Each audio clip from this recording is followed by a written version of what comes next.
bonjour, Jean-Marie Lecomte, commissaire général du congrès d'automne qui se déroulera le 21 et 22 octobre dans la ville de Caen.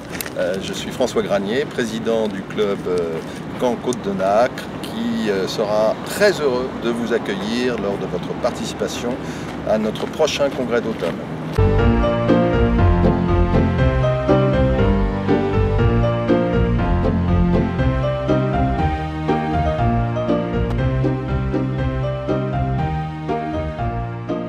Nous sommes dans le hall d'accueil.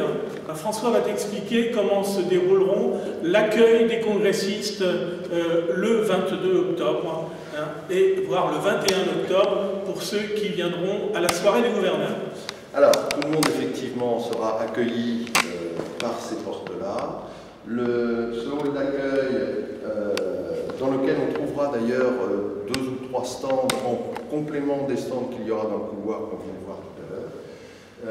Les bancs d'accueil seront ici, et c'est à cet endroit-là qu'on procédera aux enregistrements, aux remises de sacoches et vérifier le complément de l'adhésion au congrès. Voilà. Et de ce hall d'accueil, on dessert immédiatement l'amphithéâtre.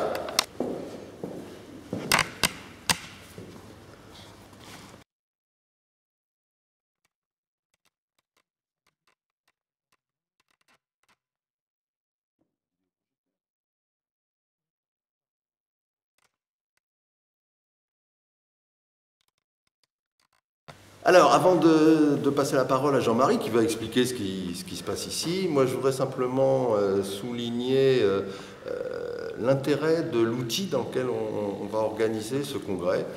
Le centre de congrès, c'est un outil qui est très peu connu des Cannais et des acteurs de la région. Il dispose de cet amphithéâtre de 539 places, ce qu'on appelle le hall transilo, qui lui peut en version repas recevoir 750 personnes, et d'une dizaine de salles de réception pour des commissions, les salles allant de 20 à 50 places, à 200 places. Une unité de lieu pour l'ensemble de nos manifestations. D'accord, donc tout se passe ici. Alors, tout se passe ici, à l'exception de, on va dire, 3 petites choses. La première, c'est la réception par le maire à l'hôtel de ville de Caen pour un cocktail d'accueil le vendredi soir. Deuxième événement qui ne va pas se dérouler ici, une compétition de golf au golf de Caen-Biéville-Beuville. Troisième événement, c'est pour le samedi matin un programme accompagnant qui est une visite touristique de la ville de Caen. Et puis en dernier lieu, donc ça fait 4 éléments en fait,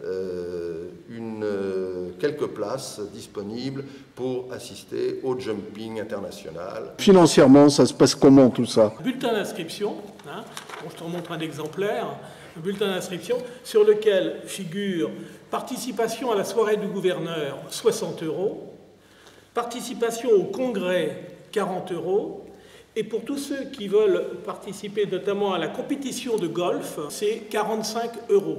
Le grid fees pour, comme je l'ai précisé lors d'une autre interview, un shotgun qui démarrera à 10 h et qui se terminera à 14h30, 15 h. Le couloir va amener à une salle de réception où pourra être servi des boissons chaudes, des rafraîchissements. Et tout au long de cette allée, nous allons installer des stands pour accueillir nos filiales, enfin nos partenaires, dont médicaux, entre autres.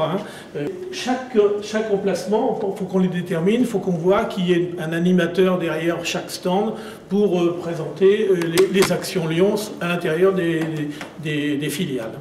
Et les exposants vont avoir des prises de courant à leur disposition dans chaque espace ou comment Alors, certains espaces ont des prises de courant, d'autres pas, mais on veillera à ce que ceux qui ont besoin de passer une vidéo puissent avoir une alimentation en courant. Ah bah écoute, en voilà ton esprit bien calé vis-à-vis de la logistique et de la mise en place de tout ça. Tu es attentif à ces détails. Merci. Alors François, tu es devant un bar, là. Qu'est-ce que tu nous réserves, là? Alors ici, nous sommes donc dans la zone, dans l'espace réception. C'est ici qu'on accueillera avec un petit déjeuner de bienvenue l'ensemble de nos amis Lyons le samedi matin. C'est ici aussi que se déroulera la pause en milieu de matinée. Et donc, on servira le petit déjeuner et sur ce comptoir et sur des buffets qui seront dressés. Et il y aura suffisamment de ce qu'on appelle des manches debout pour pouvoir prendre son petit déjeuner dans de bonnes conditions. Voilà.